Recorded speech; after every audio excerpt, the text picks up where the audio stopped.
अगर मैं आपसे कहूं कि आज हम एक ऐसा केक बना रहे हैं जिसमें ना एग है, ना मैदा है, ना शुगर, फिर भी केक सॉफ्ट, मॉइस्ट और नेचुरली स्वीट है। इस केक की स्वीटनेस आती है सिर्फ डेट्स और बनाना से। और न्यूट्रिशन बढ़ाने के लिए हम डाल रहे हैं पंपकिन सीड्स और वॉलनट्स। और सबसे बड़ी बात, ये केक किड्स फ्रेंडली है और वेट कॉन्शियस लोगों के लिए भी परफेक्ट है और टेस्ट में बिल्कुल बेकरी जैसा।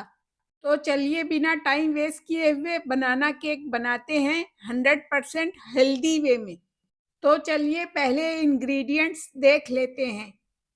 हमें चाहिए 3 से 4 ओवर राइप बनानास, 15 से 20 सीडलेस डेट्स। मैंने यहाँ पे कीमिया डेट्स यूज किए हैं जो कि बहुत सॉफ्ट वैरायटी के हैं। Half cup whole wheat flour, 1/4 cup oil, 1/4 cup melted butter unsalted, 100 gram chopped walnuts और 50 gram pumpkin seeds, 1 teaspoon baking powder, half teaspoon baking soda, 1 teaspoon vanilla essence, 1/4 teaspoon cinnamon powder, 1/4 teaspoon इलायची powder. Bananas को peel कर लें और cut करके masher से mash कर लें या फॉर्क से भी मैश कर सकते हैं। क्योंकि ये नो मैदा केक है तो 1 कप आटे को सीव करके रख लें। और हाँ फ्रेंड्स, यहाँ शुगर बिल्कुल भी यूज नहीं होगी। डेट्स नेचुरल शुगर का सबसे अच्छा सोर्स होते हैं। इनमें फाइबर होता है जो ब्लड शुगर को स्पाइक नहीं होने देता और केक को एक रिच कैरेमल जैसी स्वीटनेस देता है। इसलिए ये केक नॉर्मल शुगर वाले केक से ज्यादा हेल्दी और फिलिंग होता है।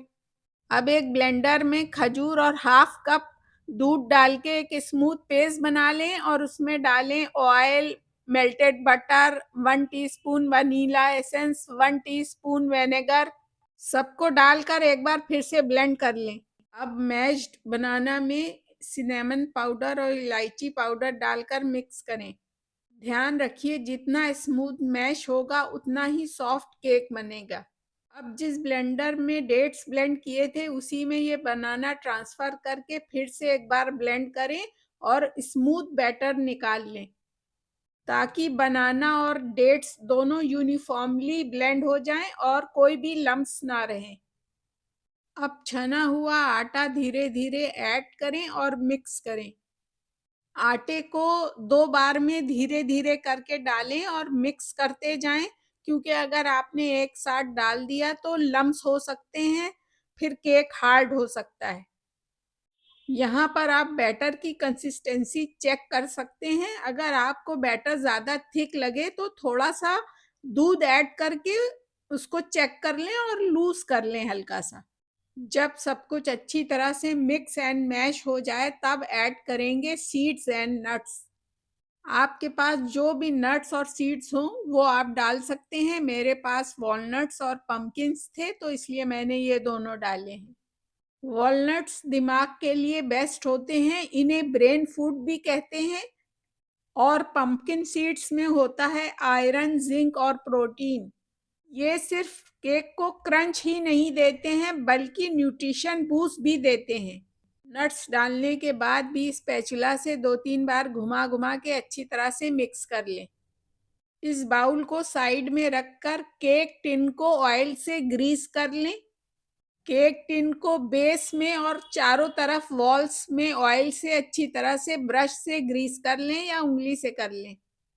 अब टिन के बेस में एक बेकिंग पेपर या पर्चमेंट पेपर लगा दें ताकि बेस में केक चिपके नहीं और जब बेकिंग ओवर हो जाए तो केक इजीली पेपर से अलग हो जाए।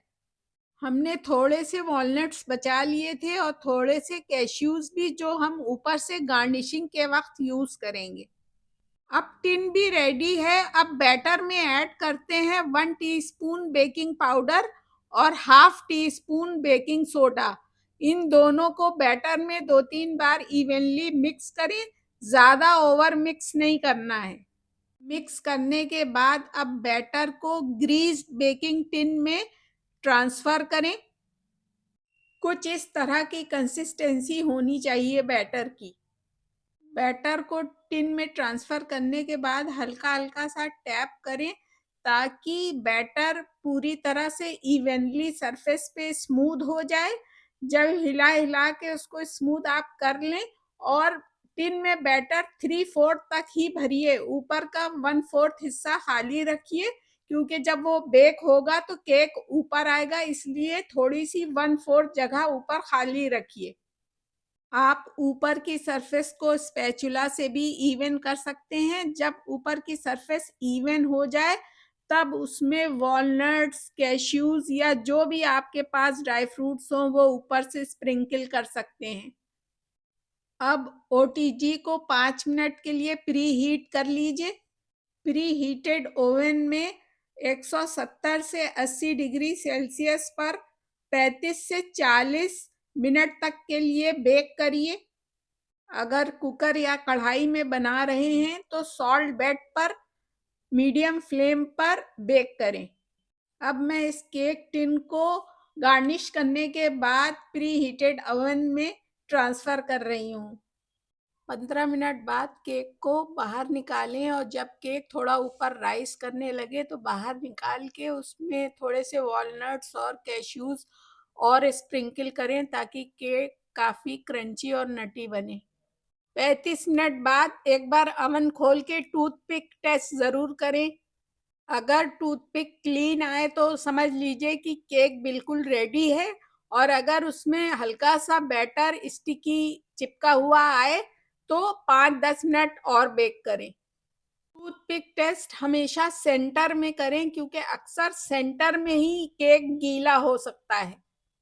टूथपिक इंसर्ट करने के बाद आपको आइडिया मिल जाता है कि केक आपका बिल्कुल रेडी है या इसमें हल्की फुल्की कुछ कसर बाकी है।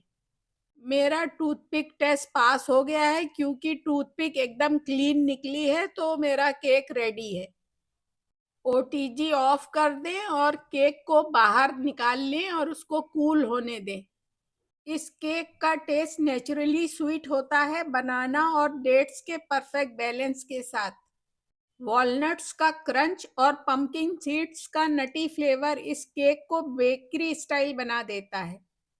5 मिनट ठंडा होने के बाद एक प्लेट लगा के केक को पलट लीजिए मोल्ड से ताकि केक बिल्कुल भी टूटे नहीं। और केक के बैक में जो बेकिंग पेपर लगाया था वो भी हटा दीजिए ताकि केक आसानी से कट सके। अगर आप हेल्दी लाइफ स्टाइल फॉलो करते हैं या अपने बच्चों को और घर के एल्डर्स को शुगर फ्री ऑप्शंस देना चाहते हैं तो ये बनाना डेट्स केक ज़रूर ट्राई करें। देखिए कितना सॉफ्ट और मॉइस्ट टेक्सचर है इसका। No egg, no maida, no artificial sugar, still so soft and healthy.